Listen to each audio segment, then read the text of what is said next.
Halo, apa kabar? Saatnya Anda menyimak berita Sumatera Selatan bersama saya Nadia Kartika. Sejumlah berita menarik akan kami sajikan untuk Anda. Berikut 3 berita utama hari ini. Seorang wanita di Palembang ditemukan tewas mengenaskan dengan kondisi tangan terikat di dalam kamar hotel.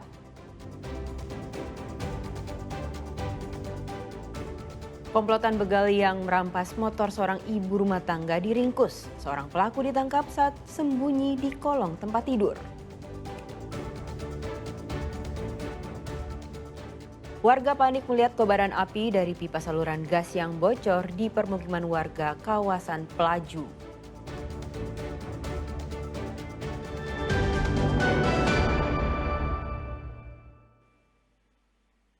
Seorang wanita di Palembang ditemukan tewas mengenaskan dengan kondisi tangan terikat di dalam kamar hotel.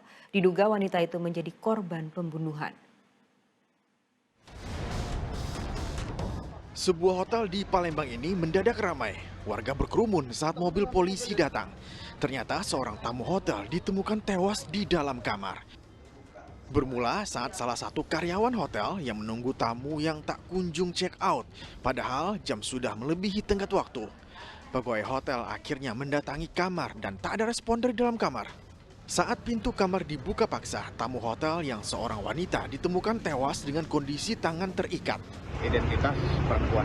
Perempuan ya. Saat ini dibawa kemana nih? Jenazah kita bawa ke Rumah Sakit Bayangkara. Sudah olah TKP tadi nih? Sudah olah TKP, tinggal menunggu petunjuk lebih lanjut dari BP. Penyelidikan berlanjut, ternyata korban tengah mengandung. Hasil visum ditemukan luka memar dan lebam di bagian wajah dan leher, bekas hantaman, benda tumpul. Ya kalau tanda kekerasan hanya di bibirnya aja, di bibir sama di lehernya. Kelihatannya dia lagi hamil ya. Berapa bulan dokter? Ya jelas dari semester pertama. Hamil muda ya? Hamil muda. Sejumlah saksi diperiksa polisi, termasuk mengambil rekaman CCTV di hotel untuk membantu menguak motif pembunuhan wanita itu. Muhammad Ardi melaporkan dari Palembang, Sumatera Selatan. Gagal beraksi seorang pelaku pencurian sepeda motor babak belur dihakimi warga di Ogan Komering, Ulu Timur. Pelaku mengalami luka parah di bagian wajahnya. 3 warga terluka setelah ditikam pelaku yang berusaha melawan saat akan ditangkap.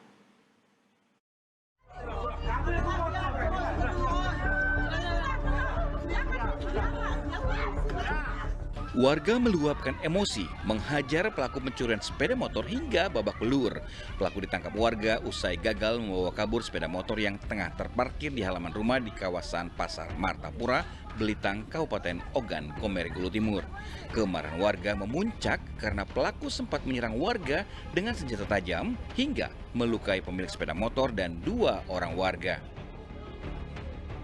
Korban yang terluka dilarikan ke Rumah Sakit Caritas Belitang dan RSUD Martapura. Ketiga korban berangsur kondisi membaik dan masih menjalani perawatan medis. Aku nih kedengaran motor tuh digeretnya. Nah, kedengar geret itu aku langsung berlari ngejar buka pintu tuh. Nah, selepas itu aku kejar, aku teriak-teriak maling tuh. Sempat diengkolnya motor tuh. Sempat diengkolnya hidup. Cuman ya gara-gara motor lama ya, digasnya tuh berebet gitu, nggak langsung belum langsung. Jadi tercampak lah dia. Pelaku bernama Edwin Pradanto kini telah diserahkan ke polisi dan masih menjalani pemeriksaan di Polres Ogan Komering, Ulu Timur. Polres Ulu Timur mengapresiasi, mengucapkan terima kasih banyak atas peran serta warga yang telah membantu dalam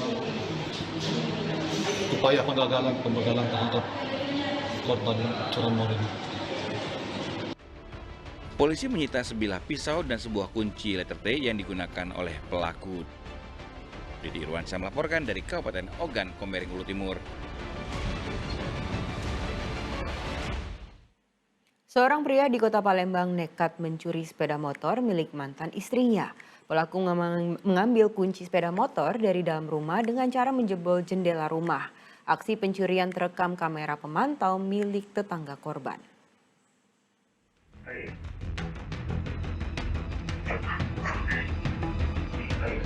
Seorang pria mengenakan topi terlihat memanggil nama pemilik rumah pada Kamis siang. Namun, rumah di lorong Musyawarah Seberang Ulu 1 Palembang dalam kondisi kosong. Pelaku kemudian masuk, menjebol jendela lalu masuk mengambil kunci kontak sepeda motor. Pelaku membawa kabur sepeda motor yang tengah terparkir di depan rumah. Berbekal rekaman kamera video CCTV ini, korban Eva Susanti melapor kasusnya ke Polrestabes Palembang. Menurut korban, pelaku yang bawa kabur sepeda motornya adalah mantan suaminya. Waktu terlapor itu ngambil itu kita di mana? Di rumah atau enggak? Tidak ada orang di rumah. Ada rekaman CCTV-nya? Ada. Kita sudah nemui mantan suami, apa katanya? Katanya udah galak dia urus itu. Katanya dipinjam temannya lagi gitu ya? Iya. Sepeda motor tersebut kini telah digadaikan pelaku kepada temannya. Padahal sepeda motor yang hilang adalah transportasi untuk memenuhi kebutuhan hidup sehari-hari dari korban. Dedi Irwansyah melaporkan dari Kota Palembang. Komplotan begal yang merampas motor seorang ibu rumah tangga di Palembang diringkus polisi dari sejumlah tempat berbeda. Seorang anggota komplotan ditangkap saat sembunyi di kolong tempat tidur.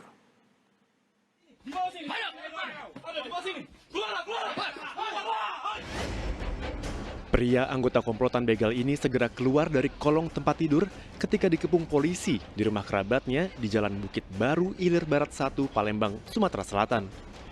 Berturut-turut, anggota komplotan lainnya dibekuk tanpa perlawanan di rumahnya di Jalan Pangeran Antasari, Palembang. Tidak hanya dua pria itu, polisi juga mengejar tersangka lain yang tengah berada di Kabupaten Muara Enim, Sumatera Selatan. Berhenti! Berhenti kau! Berhenti! Buka! Berhenti!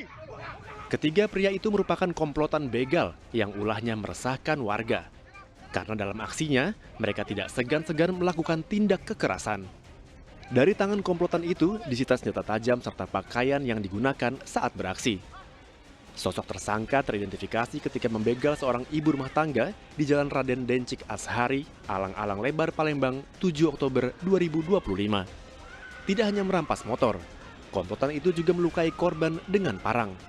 Selain di TKP tersebut, mereka juga pernah melakukan 4 kali pembegalan di tempat berbeda di kota Palembang.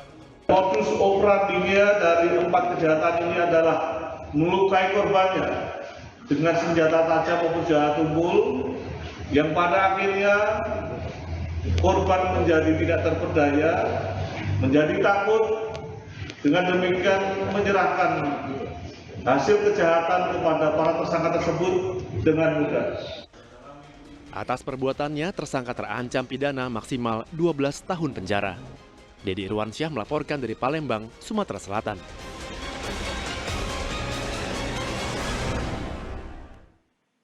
Pelaku pemalakan sejumlah sopir truk di Kabupaten Musi Banyu Asin akhirnya bisa diringkus polisi. Pelaku sempat kabur ke dalam hutan setelah melihat kedatangan polisi yang akan menangkapnya. Mana Linen? Linen kemana?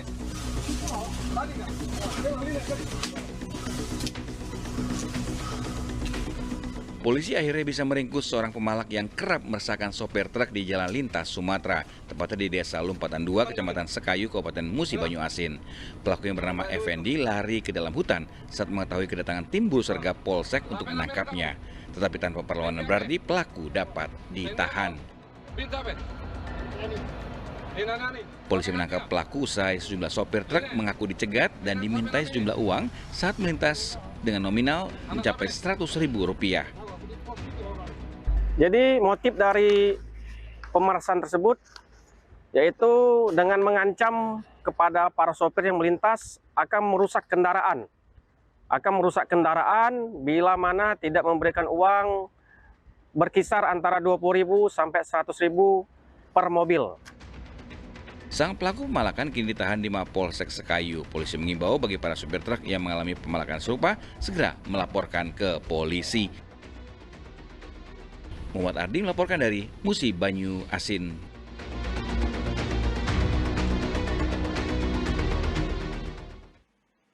Kasus pemerasan dengan modus membuat tato yang dialami atlet Pornas 16 Kopri asal Papua Barat di kawasan Benteng Kuto Besak Palembang menjadi perhatian serius. Kapolrestabes Palembang telah membentuk tim khusus untuk menangkap para pelaku pemerasan. Pesta Perhelatan Pekan Olahraga Nasional Korpri tahun 2025 di Kota Palembang dinodai dengan kasus pemerasan yang dialami oleh atlet futsal asal Papua Barat. Korban yang tengah berwisata di kawasan Benteng Kuto Besak, Palembang ditawari sekelompok orang untuk membuat tato seharga Rp200.000. Namun setelah tato dibuat oleh pelaku, justru memaksa korban meminta bayaran sebesar Rp1,5 juta. Polisi telah membentuk tim khusus untuk menertibkan para pelaku yang tengah membuat resah para wisatawan. Tukang tato itu mendatangi, yang menimbulkan suatu terapi, rasa kekhawatiran. Itulah yang menjadikan modus operandinya pada pelaku penjajah tato yang ada di BKP, dan saat ini kami sudah mengetahui orang-orangnya dan saya perintahkan untuk dilakukan tindakan yang tegas dan pembinaan. Dan saat ini Pemerintah Kota Palembang melalui Kasat Pol PP telah menemui para korban dan menyampaikan permohonan maaf. Pemerintah Kota Palembang juga telah memberikan uang pengganti atas kerugian yang dialami para korban. Dedi Irwansyah melaporkan dari Kota Palembang.